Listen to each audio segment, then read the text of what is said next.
दोस्तों स्वागत है आप सभी का एक बार फिर से हमारे यूट्यूब चैनल एनसीईआरटी अपडेट में। सीटेट परीक्षा 2022 के बारे में आप लोगों को कुछ क्वेश्चंस थे जो आप लोग कमेंट बॉक्स में भी पूछ रहे थे और कई लोगों की क्वेरी ये थी कि इन सारे सवालों का जवाब दिया जाए। जैसा कि आपने थंबनेल में देखा होगा कि मैंने कुछ लिख रखा है और कुछ और भी बातें जैसे जो थंबनेल में मैं नहीं लिख पाया हूँ उन सारी बातों का जवाब मैं आप लोगों को दूंगा। और मेरी कोशिश ये रहती है कि 100% ऑथेंटिक न्यूज़ दो। वीडियोज़ मैं कम बनाता हूँ लेकिन जो न्यूज़ होती है वो ऑथेंटिक होती है। तो सबसे पहला सवाल आप लोगों के माइंड में कई दिनों से है कि नॉर्मलाइजेशन कैसा होगा, नॉर्मलाइजेशन कैसे होगा, कितने मार्क्स बढ़ेंगे, कितने मार्क्स घटेंगे। ये मेरी वीडियोज़ मैंने कुछ वीडियो बनाई थी सीटेट के बारे में, तो कई सारी वीडियोज़ पर कमेंट आ रहे थे कि सर नॉर्मलाइजेशन कैसे होंगे। तो नॉर्मलाइजेशन देखिए, जब जितनी ज़्यादा शिफ्ट रहती है, जिस तरह से सीटेट का एग्ज़ाम पूरे 1 मंथ तक चला है, तो उम्मीद है कि नॉर्मलाइजेशन में 5 से 6 अंक का अंतर आपके मार्क्स पर पड़ेगा। 5 से 6 मार्क का मतलब ये है कि आपके नंबर घटेंगे नहीं, सिर्फ बढ़ेंगे, और वो भी किसी के कुछ कम नंबर बढ़ेंगे, किसी के कुछ ज़्यादा नंबर बढ़ेंगे। ये नंबर बढ़ते हैं एवरेज स्कोर के आधार पर, यानी जिस शिफ्ट में ज़्यादा मार्किंग हुई रहती है, यानी जिस शिफ्ट में ज़्यादा लोग ज़्यादा स्कोर किए रहते हैं उनका थोड़ा सा कम इंक्रीज होगा, और जिस शिफ्ट में नंबर कम जाता है, माना जाता है कि वो शिफ्ट कठिन रहती है, तो उसके नंबर थोड़े से ज़्यादा बढ़ाए जाते हैं। अब ये मैं कैसे विश्वास के साथ कह रहा हूँ कि सिर्फ बढ़ेंगे नंबर, तो मैं आपको बता दूँ, जिस एग्ज़ाम में निगेटिव मार्किंग नहीं रहता है, निगेटिव मार्किंग न रहने का मतलब ये रहता है कि आप 150 में 150 क्वेश्चन करके आते हैं। तो कई लोग यूट्यूब पर बता रहे थे कि वो नेगेटिव मार्क्स जितने आपने किए होंगे, यानी जितने आप गलत करेंगे उस पर डिपेंड करेगा नॉर्मलाइजेशन। तो ये बात बिल्कुल गलत है। आपके सिर्फ सही सवालों को कंसीडर किया जाएगा। आपने कितने क्वेश्चन अटेम्प्ट किए हैं इससे कोई मैटर नहीं, आप जितने सही सवाल किए हैं उसी से नॉर्मलाइजेशन डिपेंड करेगा। ठीक बात है।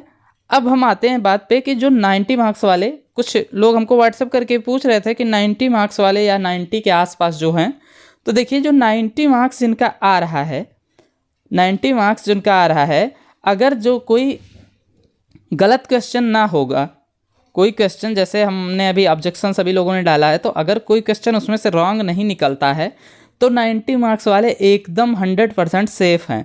यानी 90 मार्क्स वालों को कम नहीं होना है, एक भी नंबर कम नहीं होगा अगर उसमें से कोई क्वेश्चन जो आपने मिलाया है उसमें से एक भी अगर गलत न निकला तो। हाँ, एक आधा क्वेश्चन अगर गलत निकल जाते, जैसे कुछ क्वेश्चन का गलत जवाब दिया है सीटेट ने, तो 1-2 नंबर उससे घट सकते हैं।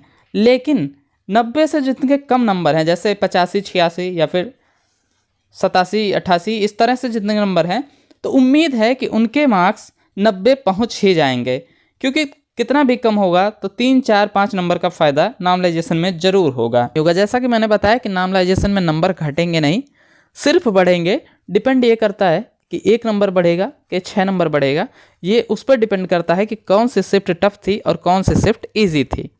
ठीक है, तो ये बात हमने कर ली कि जो 90 मार्क्स के आसपास वाले हैं, तो अगर आपने मिलाया होगा तो आपके 90 मार्क्स अगर बन रहे हैं तो आप निश्चिंत रहिए कि आप पास हैं।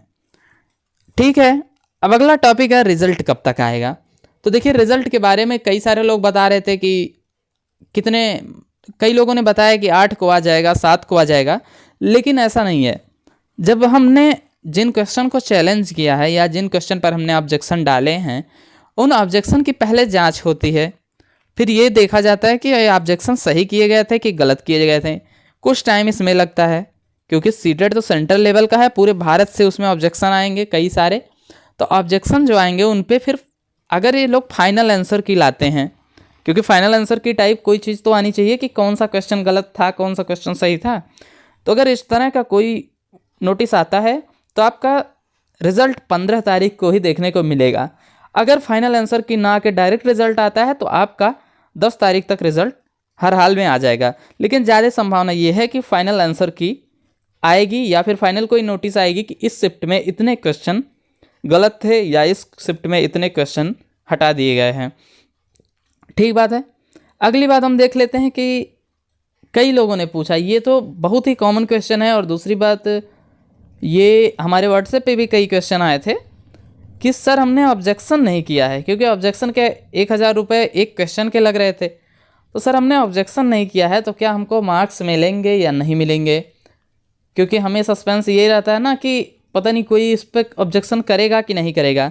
लेकिन ये 100% श्योर है कि अगर आपने ऑब्जेक्शन नहीं किया है तो भी डरने की कोई बात नहीं है, किसी न किसी ने ऑब्जेक्शन किया होगा भाई, जिसकी मजबूरी है, जो 89 मार्क्स है माना, तो 1 नंबर के लिए कोई ना कोई ऑब्जेक्शन किया ही होगा।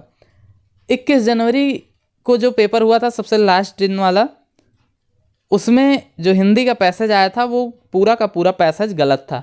पैसेज गलत से मेरा तात्पर्य ये है कि जो उसके 9 क्वेश्चन थे वो पैसेज से रिलेटेड ही नहीं थे।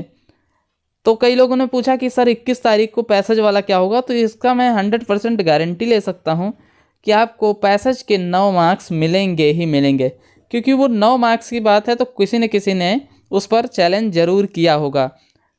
तो सीधी बात है कि अगर आप ऑब्जेक्शन नहीं किए हैं तो भी जो क्वेश्चन लग रहे हैं गलत उन पे आपको मार्क्स मिलेंगे।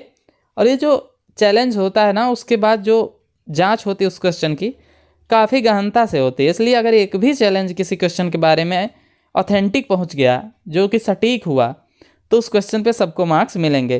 तो जो पैसेज वाले हैं वो 9 मार्क्स अपना जोड़ के रखें। पैसेज वाला अगर आपने उसको गलत लगाया है, सही लगाया है या टच भी नहीं किया है, तो भी आप अपना मार्क्स 9 नंबर उसमें जोड़ के रखें। सीटेट परीक्षा 2022 के बारे में अगर आप लोगों के कोई और सवाल हो, कोई क्वेरी हो, तो आप कमेंट बॉक्स में कमेंट करके हमसे पूछ सकते हैं। हमारा ये जो चैनल है NCERT अपडेट, चूँकि ये चैनल नया है इसलिए हमें आप लोगों के सहयोग की अपेक्षा है, तो आप लोग चैनल को सब्सक्राइब करके हमारा सहयोग करें। वीडियो देखने के लिए बहुत सारा शुक्रिया। Thank you.